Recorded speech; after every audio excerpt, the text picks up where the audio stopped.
جب یہ ساری چیزیں اسی کے قبضے قدرت میں ہیں تو مشرکین مکہ نے آ کر مدنی کریم صلی اللہ علیہ وسلم کے سامنے ایک بات کہی ہے، اللہ اکبر، کہنے لگے تو ہمیں اپنا دین بتا، تیرا دین کیا ہے؟ جیسے یہاں بیٹھ کر دو چار آدمی بات کریں نا تو اشاروں میں اپنے لوگوں کو کہا کرتے ہیں یہ جڑا بندہ ہے نا گال پیا کرتا ہے یہ معلوم ہوتا پھریا ہوا بندہ ہے، مطلب یہ ہوتا ہے کہ بے دین دا بندہ ہے، بے فرقے دا بندہ ہے، کوئی اور طرح دا بندہ ساڈے مطلب دا نہیں۔ مشرکین مکہ سارے اکٹھے ہو کر سامنے آئے مدنی کریم صلی اللہ تعالی علیہ وسلم کے، اور آ کے کہنے لگے تو رات دن کچھ پھری باتیں کرتا ہے، کچھ اور طرح کی باتیں کیا کرتا ہے، تیرے دین کا ہمیں پتہ کوئی نہیں چلتا، تیرے ایمان کا پتہ نہیں چلتا، تیرے اسلام کا ہم کو پتہ نہیں، تیرے مذہب کا پتہ نہیں، ہمیں دین بتا۔ آواز آئی قل، میرے نبی کہو، فرماؤ یا ایھا الناس، او مکے والوں، او مدینے والوں، او عرب والوں، عجم والوں، ساری دنیا کے انسانوں، عربیوں، اجمیوں، کالوں، گوروں، پڑھے ہوئے ہو، ان پڑھو، بوڑھوں، جوانوں، عورتوں، مردوں، فرمایا یا ایھا الناس، اے لوگوں، اللہ پاک فرما رہے میرے محبوب یوں فرماؤ یا ایھا الناس ان کنتم فی شک من دینی، ان کنتم، اگر تم شک رکھتے ہو، ان کنتم فی شک من دینی، اگر تمہیں شک ہے میرے دین میں، میرے دین کے بارے میں، میرے دین کے معاملے میں، آؤ میں اپنا دین صاف کر کے بتا دوں، آؤ میں اپنا مذہب بتا دوں، آؤ تمہیں میں اپنی جماعت بتا دوں، آؤ میں تمہیں اپنا فرقہ بتا دوں۔ فرمایا فلا اعبد الذین تعبدون من دون اللہ،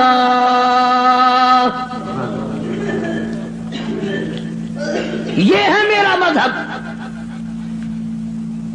جن کے سامنے تم سر جھکاتے ہو، جن کی قبروں کا تم طواف کرتے ہو، جن کی قبروں کو چاٹتے ہو، جن جگہوں کو برکت سمجھتے ہو، میں کالی کملی والا اپنی جان ختم کروا سکتا ہوں، پر میں خدا کی چوکھٹ کے سوا کسی بت کے، کسی قبر کے سامنے سر جھکانے کو تیار نہیں۔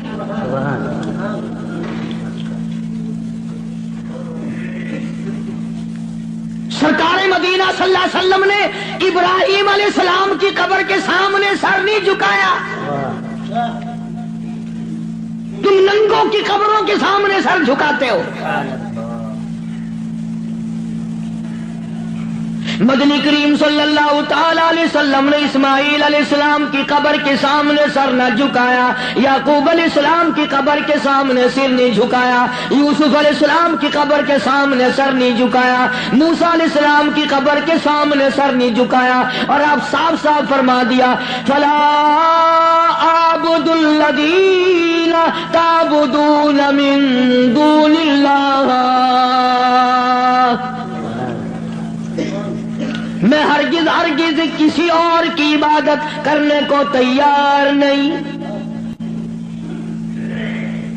میری ساتھ لڑو، میری ساتھ جھگڑا کرو، او مکے والوں میں تم سب کی مار کھانے کو تیار ہوں، اپنے دین کا سودا کرنے کو تیار نہیں۔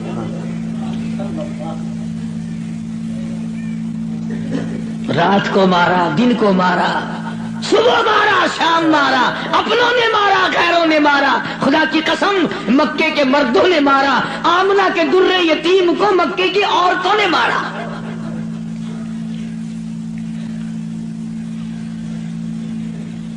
اور کس کی عبادت کرتے ہو؟ کس کی پوجا کرو گے؟ کون ہے عبادت کے لائق؟ فرمایا میں تو عبادت بھی، سجدہ بھی، رکوع بھی، نظر نیاز بھی ساری اس کے لیے کرتا ہوں. ولیکن اعبد اللہ الذی یتوفاکم. فرمایا میں اس کو خدا مانتا ہوں، میں اس کو رب مانتا ہوں، میں اس کو مشکل کشا مانتا ہوں، میں اس کو حاجت روا مانتا ہوں، میں اس کو نظر نیاز کا حقدار مانتا ہوں جو میری اور تمہاری موت پہ قادر ہے.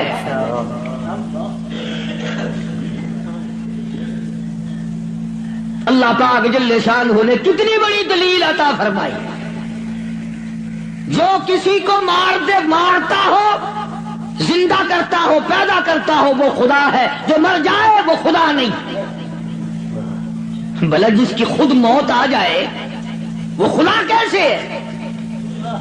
قرآن کہتا ہے ایک لمحے کے لیے، ایک سیکنڈ کے لیے جس کو اونگ آ گئی وہ خدا نہیں، اور جو عمر بھر کے لیے قبر میں جا کے سو گیا وہ خدا کیسے ہو سکتا ہے؟ فرمایا اللہ لا الہ الا هو الحی القیوم. الہ وہ ہے، مشکل کشا وہ ہے، ستاروں کا مالک وہ ہے، چاند کا مالک وہ ہے. للشمس ينبغي لها ان تدرك القمر ولا الليل سابق النهار وكل في فلك يسبحون.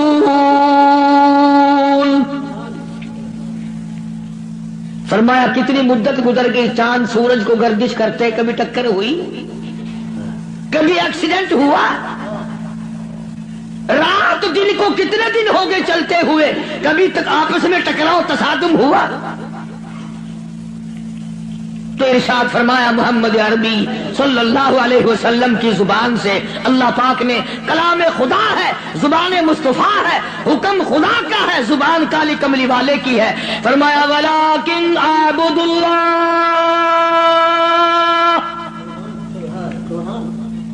میں اس کو حاجت روا مانتا ہوں، میں اس کو مشکل کشا مانتا ہوں. میری بگڑی بنانے والا وہ ہے، اجڑوں کو بسانے والا وہ ہے، اولاد دینے والا وہ ہے، اولاد دے کر کے لے لینے والا وہ ہے، تخت و تاج عطا کرنے والا وہ ہے، اور تخت پہ سے اٹھا کر پھانسی پہ لٹکا دینے والا وہ ہے. ولیکن اعبد اللہ الذی یتوفاکم وامرت ان اکون من المؤمنین. مجھے حکم ملا ہے کہ میں سب سے پہلے اس مالک کائنات پہ یقین کرنے والا بنوں، فرما برداری کرنے والا بنوں، احکام کو سنبھالنے اور عمل کرنے والا بنوں. سب سے پہلے مجھے حکم ملا ہے. وَأَنْ أَقِمْ وَجْهَكَ لِلدِّينِ حَنِيفًا وَلَا تَكُونَنَّ مِنَ الْمُشْرِكِينَ. فرمایا کہ مجھے حکم ملا ہے میں اللہ سبحانہ و تعالیٰ کی طرف منہ رکھوں. منہ رکھنے کا مطلب یہ کبھی اس سے نہ بگاڑوں، اس کے مقابلے میں کبھی کسی کو حاجت روا نہ جانوں. اچھا ایک لفظ اور سمجھ لیں، اگر آپ کی سمجھ میں یہ باتیں بیٹھ جائیں تو انشاءاللہ تا زندگی کام آئیں گی. یہ جو لفظ سبحان ہے، سبحان ربی العظیم، سبحان ربی الاعلیٰ، سبحانک اللہم، سبحان اللہ وبحمدہ، سبحان اللہ والحمدللہ، فسبحان اللہ رب العرش العظیم، سبحان اللہ عما یشرکون. یہ جو قرآن میں، نماز میں، حدیثوں میں لفظ سبحان ہے، اس کے معنی، اس کا ترجمہ سب علماء اور تمام لوگ یہ کرتے ہیں پاک ہے اللہ. اس کا مطلب یہ معنی یہ کرتے ہیں پاک ہے اللہ. سبحانک اللہم، اے اللہ ہم تیری پاکی کا اقرار کرتے ہیں. جو میں آپ کو سمجھانا چاہتا ہوں وہ اب بھی نہیں سمجھے، وہ اب بھی نہیں سمجھے. پاک ہے ذات تیری. پتہ لوگوں نے کیا سمجھا؟ گندگی سے پاک ہوگا،